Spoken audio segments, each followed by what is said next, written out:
अस्सलाम वालेकुम रहमतुल्लाहि व बरकातुहू। उम्मीद है कि सभी खैरियत से होंगे। आज हमारे पास होंडा विज़ल रिकवरी पे आई है। जैसा कि आप मीटर में देख सकते हैं, गियर की लाइटें ब्लिंक हो रही हैं और यहाँ पे डिस्प्ले में भी काफ़ी सारे साइन ऑन है।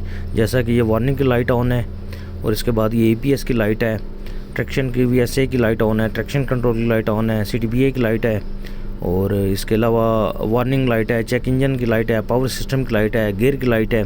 तो इसमें काफ़ी सारी जो है ना वो साइन ऑन है। ये यहाँ पे गियर की लाइटें भी ब्लिंक हो रही हैं। तो इसको चेक करने के लिए सबसे पहले हम स्कैनर लगाते हैं। स्कैनर में आप देख सकते हैं विज़ल 2016 मॉडल है।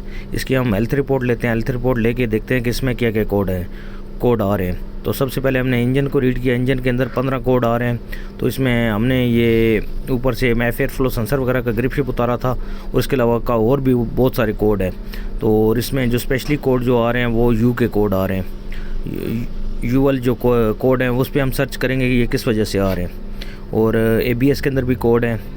और इसमें जो मेन इशू आ रहा था वो IMA का आ रहा था। IMA में जो कोड आ रहे हैं मेन जो हमें डिस्टर्ब कर रहे हैं वो AC कंप्रेसर के कोड आ रहे हैं। तो हम इस पे चेक करेंगे कि AC कंप्रेसर के कोड किस वजह से आ रहे हैं। जब हमने बोनट खोला तो ये देखें, ये कंप्रेसर का जो पिछला हिस्सा है वो अलग लगा हुआ है और इसको आगे जो है ना वो प्रीएस का कंप्रेसर लगा हुआ है। जो अपना कंप्रेसर था वो टूट के नीचे गिरा हुआ था।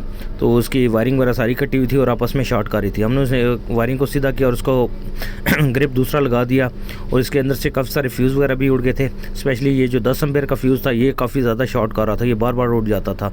तो हमने ये दूसरा फ्यूज़ लगाया और वायरिंग क्लियर की है। उसके बाद हमने गाड़ी का स्विच ऑन करना है। स्विच ऑन करके देखते हैं कि स्कैनर पे कौन कौन से कोड रह जाते हैं। तो हमने स्विच ऑन कर किया है। उसके बाद आप देखें कि सिर्फ इलेक्ट्रिक ब्रेक में कोड आ रहे हैं, बाकी सारे कोड क्लियर हो गए हैं। और गाड़ी हम स्टार्ट करके देखते हैं कि स्टार्ट भी हो रही है या नहीं। तो ये देखें अल्हम्दुलिल्लाह पाक की ज़ात ने करम किया, ये गाड़ी हमारी स्टार्ट हो गई है, रेडी टू ड्राइव पे आ गई है।